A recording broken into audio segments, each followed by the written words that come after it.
You know, we're looking back now because it is December, it's the end of the year, and it's been a whole year since we started our Cityline Reel initiative. And our mandate, it all started with a conversation actually. We were noticing that the vitriol and the finger pointing happening on social media, it left us feeling empty. And so we wanted to sort of elevate the conversation, get people to be maybe a little bit more kind, and a little bit more real. Because if you follow Pinterest or Instagram, it looks like everybody has a perfect makeup, perfect kids, perfect decor, and everything in their kitchen is neat and tidy. And it leaves, I think, a lot of us feeling like we're not hitting our stride properly, and it's sort of isolating. So we tried to change that, and I think it's been an amazing year. I'm hearing from our viewers it's been an amazing year.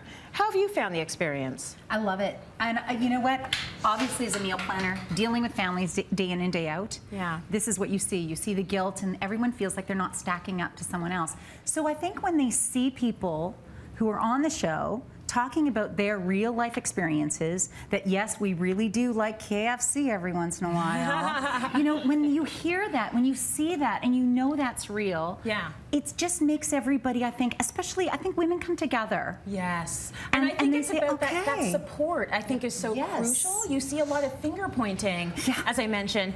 For me, what I see from viewers is that they say to me that there are so many things on Cityline that have transformed them. I know, I love that. They watch the segments and they feel inspired. Like they can go out and do some of the challenges we've set out. Like things are doable. And they sort of have the courage to go out there and try new things, whether it be the very simple everyday things or the larger than life things. So, and I know Today's Parent actually covered the whole Cityline Reel movement in one of your editions. Well, we did. It makes so much sense to us because we really try to do the same thing as well. I mean, I think all of us who create content for parents, we will fully admit we don't really totally know what we're doing either. No one really does. The older I get, I realize that like most people are just doing the best they can. You know, you kind of fake it till you make it and cross your fingers and hope for the best. And you know, I think that's really important for people to know that no one's perfect. The editors at Today's Parent, we are not perfect parents by a long stretch.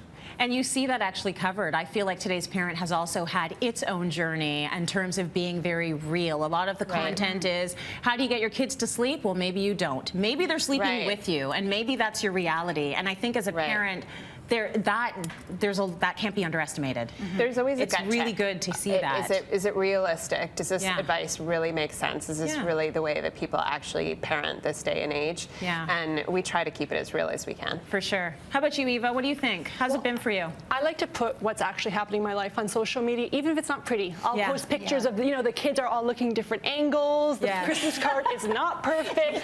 Someone is having a tantrum, and I'll say that in my posts because what happens is you get that FOMO fear of missing out, and fear that you're the only one missing out, or that your kids aren't as perfect as everyone else. And guess what? No one's kids are perfect. That's right. And if you let people know that, women know that, you'll feel that sense of community. And it's okay not to be perfect. It's absolutely okay. As a matter of fact, it's reality.